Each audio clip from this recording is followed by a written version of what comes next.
Hello dear students, welcome back to my channel physics SPC alternating current का एक question.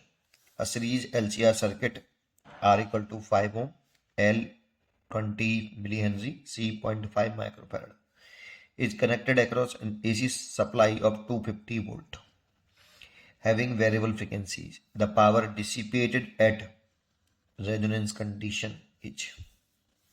Solution. सबसे पहले एक एलसीआर सर्किट है, एल है, सी है और आर है। इसे किसी एसी सोर्स से जोड़ा है। देखो, इसमें वोल्टेज के बारे में कुछ न बोला गया है कि कौन सा वोल्टेज है। जब कुछ जानकारी ना दे रखी हो तो वो V R M S voltage होता है। That means R M S voltage होता है 250 वोल्ट। ठीक है। और रजिस्टेंस दे रखा है हमें 5 ओम, एल दे रखा है 20 मिली हेनरी और सी दे रखा है 0.5 माइक्रोफैरड। और power dissipated at resonance condition कह रहा है। तो जानते हो कंडीशन ऑफ रेजोनेंस लिखे हैं अगर हम पहले, कंडीशन ऑफ रेजोनेंस। रेजोनेंस वाले केस में जो जेड होता है ना, वैसे तो एक्चुअल में जेड कितना होता है सर्किट का, R square plus XL minus XC का होल स्क्वेयर, ये होता है। और कंडीशन ऑफ रेजोनेंस कहती है कि जो सर्किट में करंट हो आई आर एम एस, है ना, जब कुछ ना बोले तो current I R M S मानते हैं, equal to voltage V R M S upon Z in effective resistance Z, जिसे इम्पिडेंस बोलते हैं। यानी तो करंट की वैल्यू, अगर रेजोनेंस सर्किट है तो उसमें करंट मैक्सिमम होता है बेटा।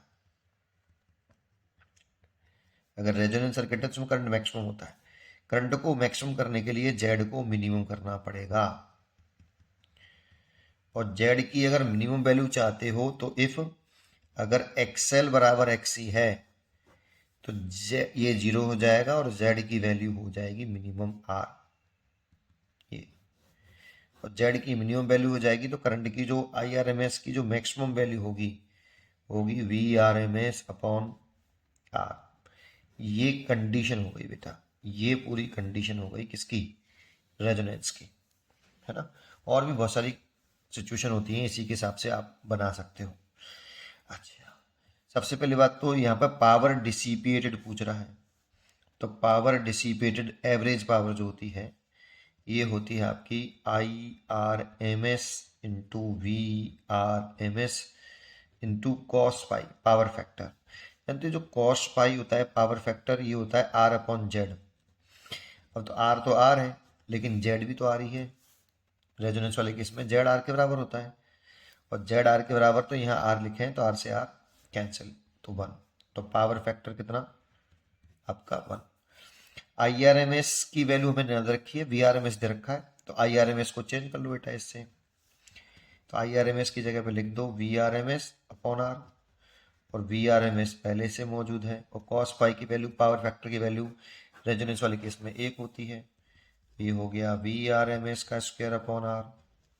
वी आर एम एस दे रखा है 250, 250 और आर दे रखा है 5। 5 से काट दिए 50 बार, 2 जीरो 2 है ये, 5 का मल्टीप्लाई और किया 125, इतने वॉट हो गया बेटा। अच्छा, 10 की पावर 2 में दे रखा है इधर, तो 125 10 की पावर 2 वॉट।